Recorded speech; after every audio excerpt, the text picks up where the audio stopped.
Op Garage Racer. We have another long-awaited video that we were supposed to shoot 2 years ago. Remember the time when we filmed the video about the B58 using the example of the 240i? Well, now we have a video about the B48. Subscribers have been asking for it for so long, like, hey B48, make a video. We have so many videos about the N20, like half of our channel is N20, and now we're correcting our mistake. We've done it for you. Watch, here's the 328i, our operator Sergey Bayko's car on the stage. And we found such a beautiful opponent for you, the 330i, with the B48 engine and over 100,000 kilometers on the clock. We'll talk about the differences in the construction of these engines, about the reliability of each component, about the issues with this B48 engine. So I think everyone will find it interesting and useful. Get your popcorn ready and let's go. Those who have been following us for a long time probably already recognize this location. It's our third station in Kyiv on Petrivka. We opened it just before the war, about half a year ago, and by this spring it was supposed to be profitable with activity and development. But as you all understand, because those damned Russians attacked Ukraine in an attempt to seize it, unsuccessfully of course. Just yesterday, we resolved the lease issue for this premises, renegotiated the contract, and decided to relaunch this station not just as BMW, but also as a multi-brand direction, since some customers have switched from BMW to another brand or bought a second car of a different brand. Plus they have relatives, parents, in-laws, brothers, sisters, and others who drive different brands. So we decided to expand our direction specifically at this station to make it a multi-brand direction. It's interesting to help more clients, the larger population of Kyiv, and also to test how this thing goes. So feel free to make an appointment with us at our Petrivka service station. The old numbers and Telegram are active. I'll leave them in the description. Let's move on to our long-awaited B48. Before watching this video, we recommend checking out our B58 video, comparing it with the N55, as it has a very similar scheme and similar comparisons, so many will find it interesting. The B48 engine was introduced in 2014, but practically began to be installed from the second half of 2015, coinciding with the restyled F30, meaning the European 330 and 320.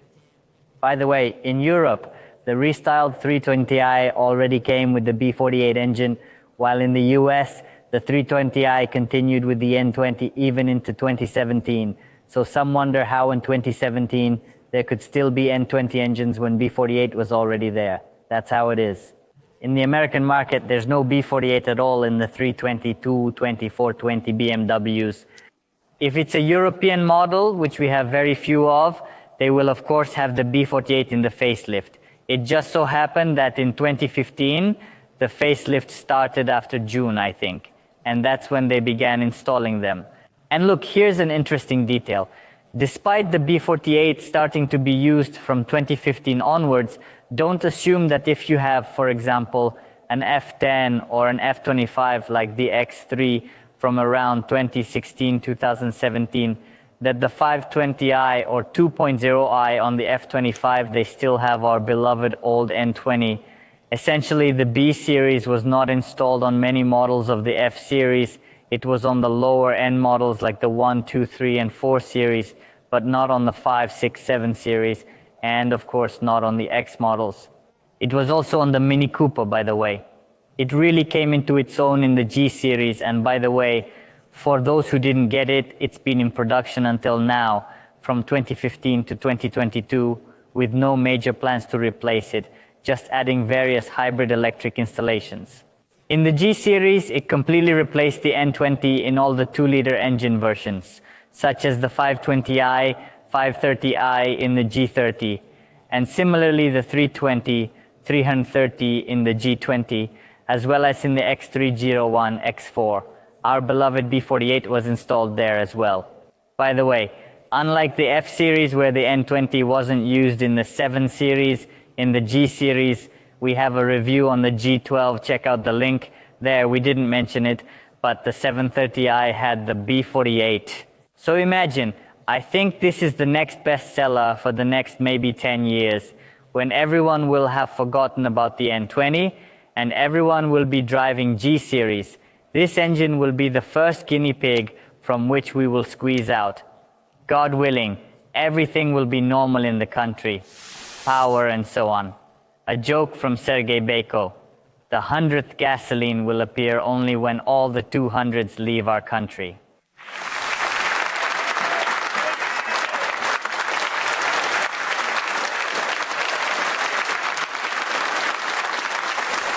Also, let's not forget about BMW's front-wheel drive platforms with transverse engine layout, and the B48 was no exception here.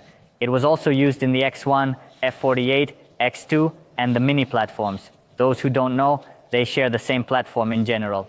Let's move on to our beautiful F30. By the way, this F30 330 on the second stage raced with our drum from the videos on stage 3 when the drum 328 was there. Traditionally, let's start with the engine internals. Let's start with the block. Here we have a closed deck block like in the B48. In the N20 we have an open deck block. A closed deck block makes the structure more rigid, which is very positive for increasing power. In theory, you can squeeze up to 400 to 500 horsepower from this engine without problems if the piston doesn't blow up like it did on the N20 and our drum 328. By the way, before the war, we wanted to take on a project like this, to squeeze out about 500 horsepower with water methanol on stage 3, to put the same setup as on my 240 where there were 685 horsepower, to put the same setup here and try to squeeze out up to 500 horsepower from it, and then very simply and calmly outpace any M cars. Regarding the connecting rod piston assembly, here there is no data difference from the N20, of course, there's something else there. But here there are differences in the 320i and 330i versions. It's something similar to what was in the pre-facelift 328, where there was a difference in compression ratio between the 320 and 328. Here it's the same. In the 320i versions, the compression ratio is 11, and in the 330i versions, it's 10.2. This is also related to the fact that there's more boost in the 330, more power, and to achieve this, the compression ratio needs to be lowered, which is a common approach in engine building. In this case, the difference in compression ratio is achieved through different pistons. So there are different part numbers and different valve reliefs. This means different combustion chamber volumes. And I think there's also a difference in piston skirt thickness, which means different piston reliability. But no one has done experiments here, so it's unknown how long the stock 330 piston will last. All details of the B48 are completely different from the N20. But in terms of construction, they are similar to the B58. In the cylinder head, for example, an interesting difference from the N20 is the valvetronic. The situation is similar to the B58 and N55. If in the N20 the valvetronic was inside, under the valve cover in the middle of the cylinder head there was a motor and the valve itself was in the middle. Here the situation is different. Here the shaft goes along the side of the cylinder head and the motor itself stands out, which makes it easier to replace in case of a breakdown. Regarding gasket leaks, seals, valve covers, I think the situation here is about the same as with the N20 because the engine's temperature conditions are the same as with the N20, meaning they're high relative to the conditions. And here I think the gaskets will go not much longer, but there are already specimens for 150, 200,000, not many, to have some statistics and understanding of what leaks when. And the solution to the temperature conditions, as with the N20, N55, B48, there's a programmatic solution. This is a programmable cold thermostat, for example, on the same chip that we usually sell. We're dealers of boot mod. There's roughly a checkbox for a cold thermostat and your engine immediately gets minus 10 degrees in any modes. This will save for the future, save many different rubber gaskets. Also, the same valve stem seals will need to be changed less often. Well, that is, who plans to drive for a long time on the engine, then this function is recommended. By the way, we mentioned valve stem seals. If we're talking about N-series engines like the N42 or N52, which were still used in older E-series engines without turbos, there was an issue with these valve stem seals. They recommended replacing them even after reaching 80,000 kilometers of mileage. However, in the newer N20 engines and B-series motors, we haven't observed such a tendency so far. Hopefully, there's no need to do anything about valve stem seals, even up to 200,000 kilometers. And here you, the viewer, are sitting and deciding what to choose, 328 or 330, or perhaps you're looking at the G series, considering whether to go for the B48 engine or the B58. Now we've arrived at what I believe is crucial for you, the differences in engine hardware, specifically the arrangement of timing chains and their overall construction. In the N20 and N55 engines, the timing chains are located at the front with 2 chains, one large chain for the dual vanos and crankshaft sprocket, and one smaller chain for the oil pump. However, in the B-series engines, such as the B48, which were used in the F-series, the chains are positioned at the rear. The B-series engine's timing mechanism consists of 3 chains, somewhat similar to the diesel engines, N47, N57, we discussed in our previous videos. The downside of having the chains at the rear is that it leads to more expensive repairs. Assessing the reliability of this design isn't straightforward because, for instance, the older Michael 50 engine had a dual chain system at the front that lasted up to 500,000 kilometers without needing replacement. However, the N20 engine suddenly faced an issue where the chain needed replacement every 100,000 kilometers due to plastic degradation and other factors. This suggests a deliberate planned obsolescence. Now, when it comes to the B48 engine, the chains seem to hold up better. They don't break at 100 or 150,000 kilometers. Most likely they'll start showing issues around the 200,000 kilometer mark, but that's a different story altogether. In my opinion, if you're choosing between the F30, 330, and 328, the key difference lies in the chain replacement interval. While the N20 requires a chain replacement every 100,000 kilometers, the B48 extends that to 200,000 kilometers. So if your current mileage is around 170 or 80,000 kilometers, opting for the 328 saves you up to $1,000 in chain replacement costs. Keep in mind that if you're considering a used 328, especially with higher mileage, budget for a chain replacement. By the way, the car in the photo has over 130,000 kilometers on the odometer and the driver pushes it hard. Yet, when they inspected the valve cover, the chains were in good condition, no signs of weakness or wear. Plus, they were pleasantly surprised by the overall engine condition in terms of carbon buildup and deposits. Take a look at this photo. It's 130,000 kilometers of mileage. Contrary to the stereotype that Americans neglect oil changes, this car clearly received timely maintenance. Interestingly, the B48 engine has a vulnerability that the N20 didn't have, an issue related to the vanos valve. These electric valves sit externally on the valve cover at the rear of the engine. The owner has already replaced 2 of them, and fortunately, they are not expensive. We'll keep an eye on whether this becomes a common trend for this engine. Now let's transition to the air intake system. In the case of the B48, it significantly differs from the N20. Remember our previous video comparing the B58 and N55? Well, the N20, like the N55, uses the traditional air intake system with an intercooler at the front. The air-to-air intercooler feeds the turbos, and the boost pipes connect to the intercooler, leading to the charge pipe for the intake. This setup has been standard for decades across various car models. However, BMW decided to implement a liquid-to-air intercooler for the B48. And not just a liquid intercooler located at the front of the car, but a liquid intercooler on the intake manifold, like on the B58. The solution is somewhat controversial. Among its benefits, this setup reduces the time and distance for airflow from the turbine to the intake. So, instead of going through a larger circuit, the air goes directly from the turbine through a pipe to the intake. This reduces lag on the pedal and allows the turbo to spool up faster.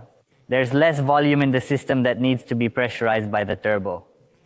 The liquid intercooler system itself consists of an intake with a radiator installed and coolant pipes are connected. Additionally, the intercooler radiator is positioned at the front. It is liquid cooled. Pipes are connected, forming a system with a separate pump that circulates the cooling liquid, plus a separate reservoir. You can see 2 reservoirs here. One belongs to this liquid intercooler cooling system. This system is entirely separate from the engine's general cooling system. As for issues with this system, there are no particular problems. It's simply recommended to change the coolant every 2 years to avoid any issues such as clogging, deposits, or scale buildup. By the way, it needs to be changed in the block. In both systems, like in the B58, there are also 2 separate circuits. However, there are interesting nuances for the G series. In the 320i version, this interesting liquid intercooler technology is not present.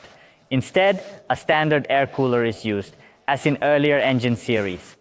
So far, in the examples with 150,000 to 200,000 kilometers of mileage, no turbine repairs have been noted. Over time, some crankcase ventilation valve gasket failures may occur.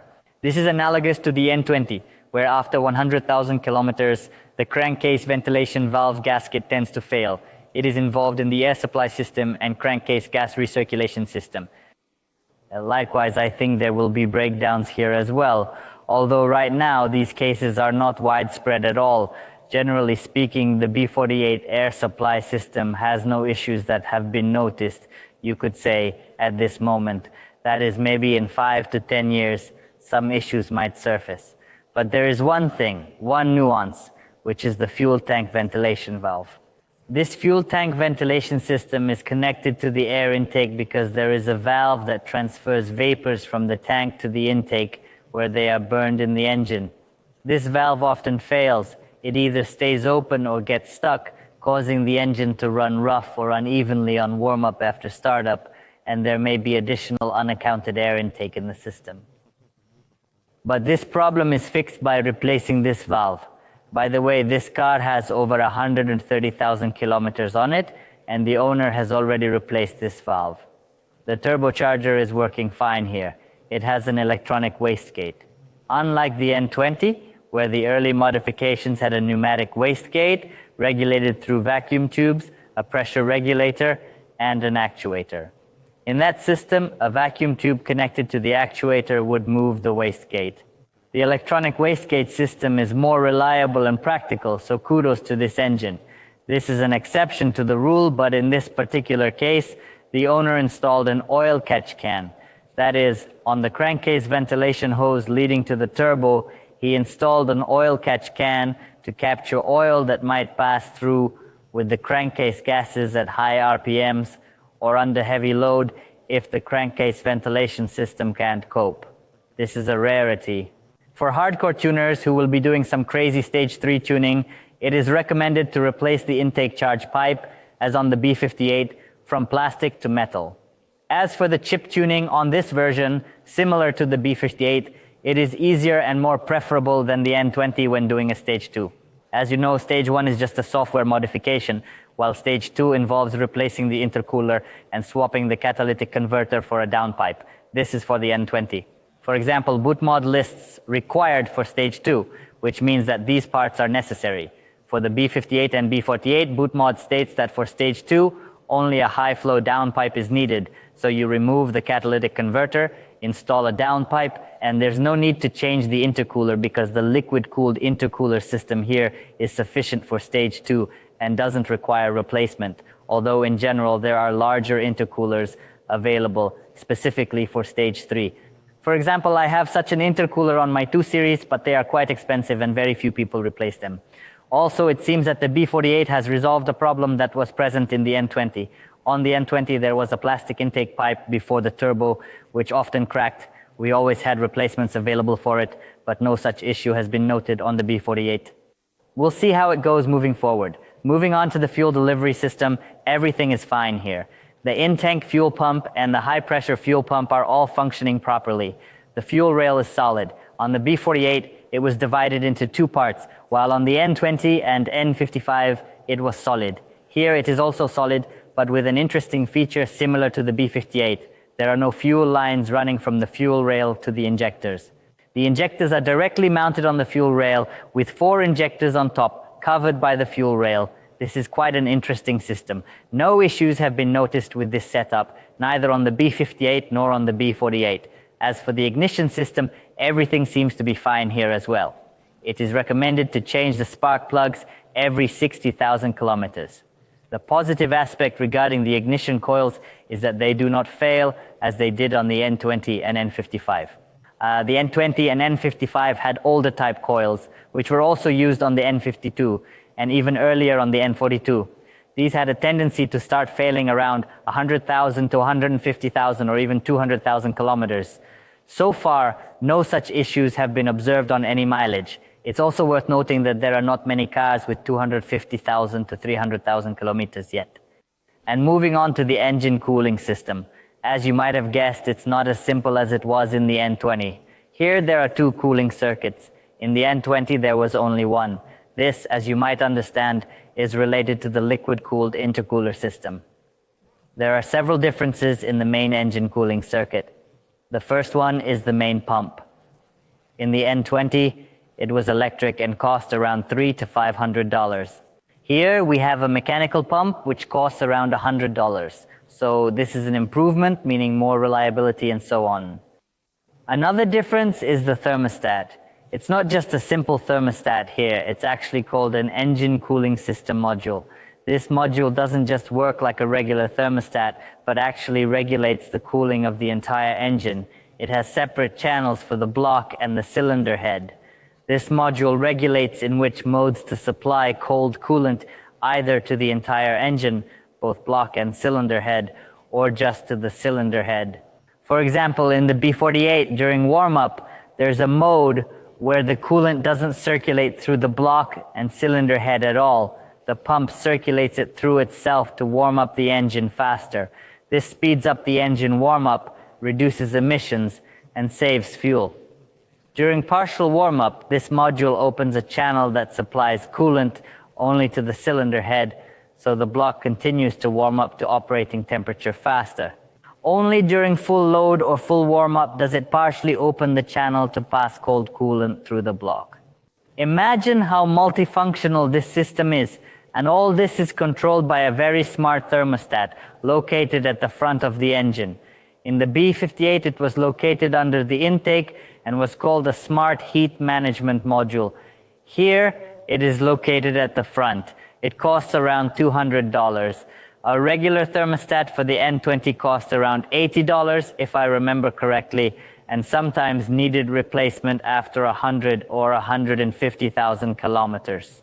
We'll see how this one holds up. Sometimes after 100,000 kilometers, it might leak from underneath due to the gaskets, requiring gasket replacement.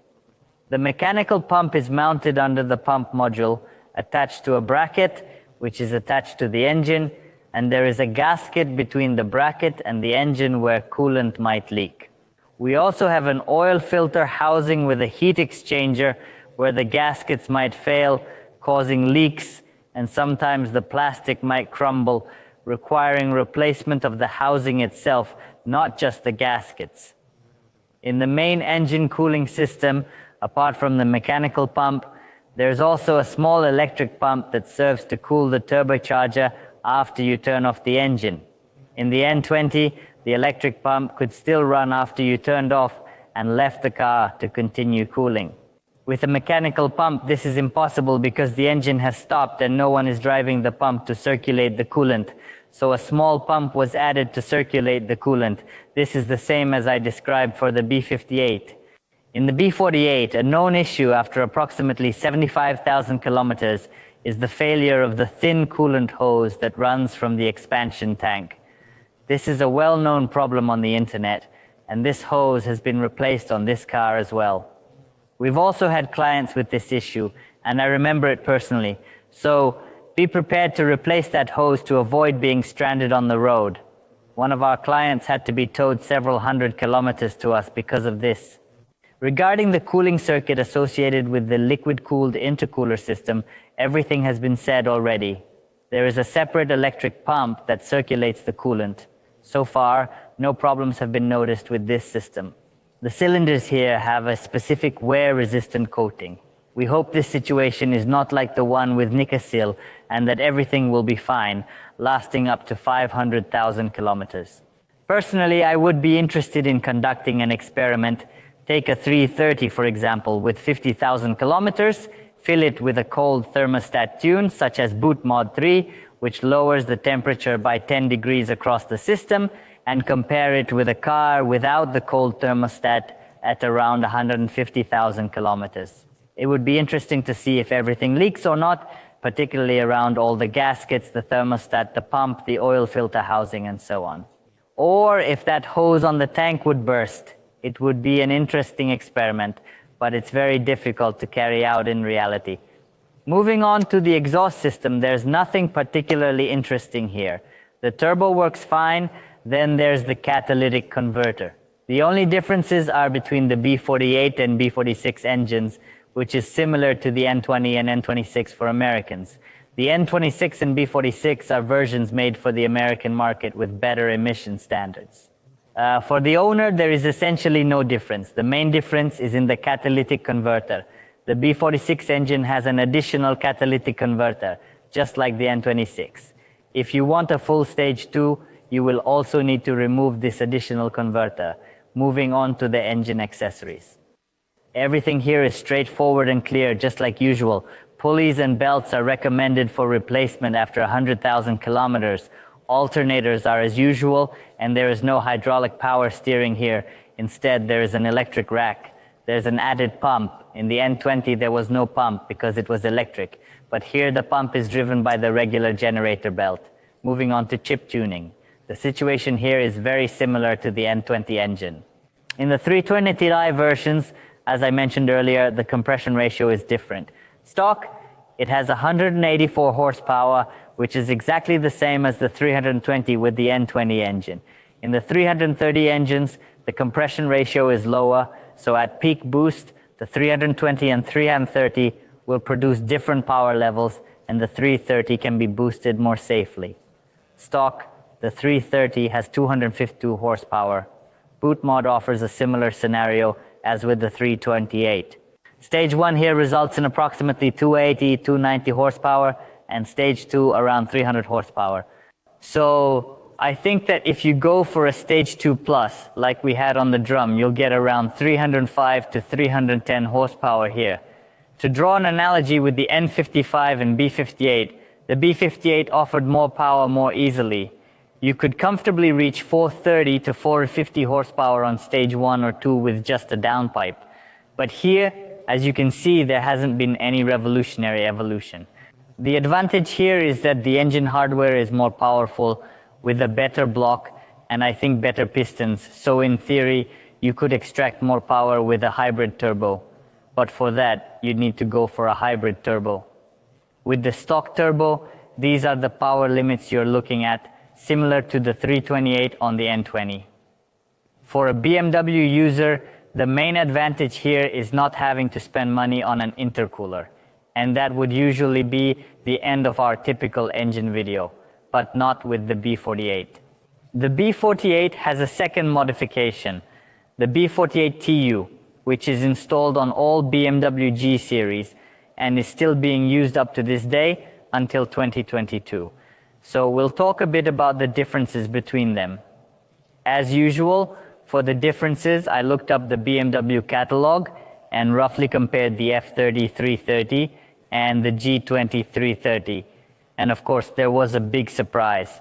On the TU engines, it's almost like a different engine. The key difference is the timing chain mechanism. Here we have 3 chains, like on the N47 and N57 diesels, but on the TU engines, they switched to a 2-chain mechanism, like on the N20, with 1 large chain and a rear-mounted oil pump chain, so everything is at the back, just with a different form of the timing mechanism. This results in a completely different shaped cylinder head and block. In terms of part numbers and design, there are practically no interchangeable components between the engine hardware or the engine's external parts and accessories.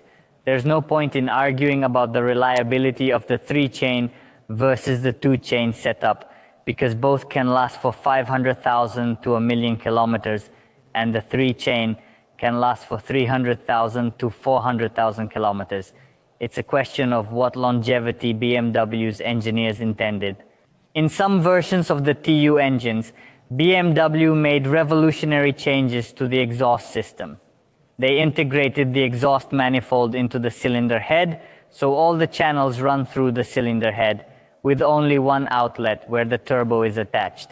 This has certain benefits for emissions and fuel efficiency, but if you're aiming for a high-power version with a high-flow exhaust manifold for a single turbo, it can cause issues with flow capacity. Essentially, the TU engine, both visually and in terms of parts, is almost like a different engine, just improved in terms of emissions and efficiency. We've already mentioned the key differences for the end user. Here's how our video turned out. I think it will be useful and interesting for many. We hope to come across a B48 with over 300,000 kilometers. If anyone has one, let us know. It would be interesting to review how it performed and what issues arose. And I think just like with the B58, we might shoot another follow-up video in 5 years when cars will have around 250 to 300,000 kilometers on them. It will be interesting to see if our predictions come true. By the way, I remember we had a similar ending in our B58 video almost 2 years ago when we shot the 240. I also said back then that we'd see in 5 to 7 years. Well, 2 years have already passed and nothing much has changed with the B58. Their mileage hasn't increased significantly. Cars with about 150,000 kilometers do show up, and there's a similar issue with the cooling system, with coolant leaks occurring. Like our video, leave comments on what you want us to cover next, maybe some interesting topics. Don't forget, our country is still at war. Help the armed forces of Ukraine and volunteers. Glory to Ukraine, death to the occupiers, and we are off to work.